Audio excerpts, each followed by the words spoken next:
Hello friends, this is Adam with Movie Guy 365, and today I'm going to review the Guillermo del Toro produced Scary Stories to Tell in the Dark in 4K.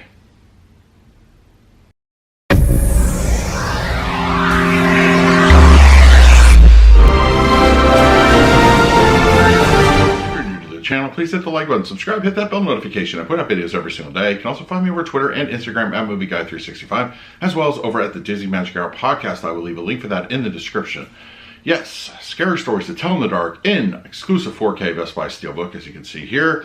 And as far as the movie itself goes, this was probably one of my most welcome surprises of 2019. I was really expecting this to be kind of a little more edgy, goosebumps, and to a small extent it kind of goes that way, but I was not prepared of how creepy and just unnerving and atmospheric and just well done that this movie was. And this is really, as I said, a welcome surprise, and I enjoyed it so much.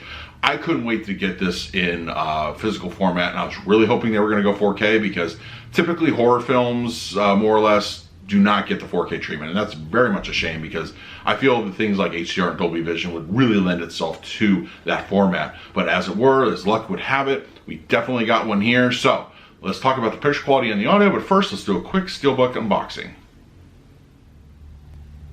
Okay, Scary Stories to Tell in the Dark. Absolutely love the cover here. We do have a nice matte finish here, black matte finish, and the gold and red detailing really just caused this to stand out in person. Honestly, on camera, I don't think it's going to do it justice, but if you see it in person, it is beautiful. It's a really nice looking image overall. And then of course the back cover, just very simple, just a little bit of design right there. And then of course we have the spine here, and interior wise, just basic discs, no artwork on the disc. That's kind of a bummer, but yeah, just artwork. This scene here, don't even get me started, it is awesome. Yeah, really good looking overall image here. So all right, let's jump into the picture quality and the audio. As I mentioned earlier, I really feel that horror films especially can make really good use of any kind of HDR or Dolby Vision application to the 4K encoding. And this movie just more than enough proves it. It is absolutely a gorgeous looking, very clean film. I mean, it is really nice as far as black levels go, which is the mainstay here in this particular film. They're very deep, they're inky. There's no any kind of artificial encoding or macro blocking. It really looks good. Overall, it's a very atmospheric film. I mean, just the opening, first few minutes really kind of just tell you what this whole film is going to be about, and how much of a treat seeing this in Dolby Vision really is. Just the level of detail and the black levels are absolute king here. There is occasional HDR color pop. There's several scenes that make use of it, but it doesn't distract yourself from the overall just kind of a dour looking image. But this is like intentional. Like, it really is for a horror film, like this is the kind of look that you want for your movie. I mean, come on! Like, every detail here just really screams off the screen. It really looks great. It is absolute pleasure to look at. No problems whatsoever there. I didn't feel that there was any kind of issues, any kind of noticeable, imperfections. But I think overall, beautiful looking image. Now, as far as audio goes, we are given a Dolby True 5.1.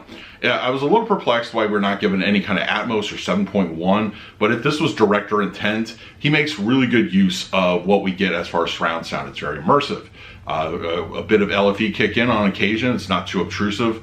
And just overall, it's very clear. It's very good clarity as far as audio soundstage is. It's really a good track overall. As I mentioned, I would have liked to have heard, maybe a full Atmos experience. I think this, while it's not something that would win any awards as far as an audio goes, I would have still liked to get that little extra oomph and see what we could have gone, because you get those little creeps and groans that I feel would have made really good use of those added speakers. But as it were, this is not a bad soundtrack whatsoever. In fact, it's really good. It's very robust at times, and it's just very easy to, sit and enjoy your movie, especially with the lights turned off and your surround sound turned way up.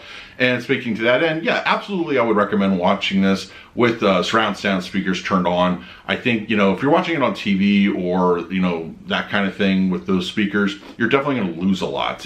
This is very much, it wants to, you know, hold you as far as audio goes, and that's part of the experience. It's like when you go to a fun house and you just, you know, you kind of just close your eyes the entire time and has that experience. But you definitely want that audio boom to further enhance your viewing. But yeah, I absolutely recommend Scary Stories to Tell in the Dark. I think this is an awesome looking Steelbook, one of my contenders for 2019 Best Steelbook, and it's just a great movie. If you haven't had a chance to check it out, I highly recommend you pick this up. I'm going to give the overall disc score a B+. I think it's really great. I would have liked the Atmos track, but you know, director intent probably in that case. But I think, you know, it's just a very clear image, really good looking, and it's a further enhancement over the standard Blu-ray. So let me know in the comments below if you plan to pick up Scary Stories to Tell in the Dark, and what did you think of the 4K. In the meantime, please like, subscribe, hit that bell notification, and put out videos every single day. So until next time, this is Adam with Movie Guy 365. I will see you at the movies.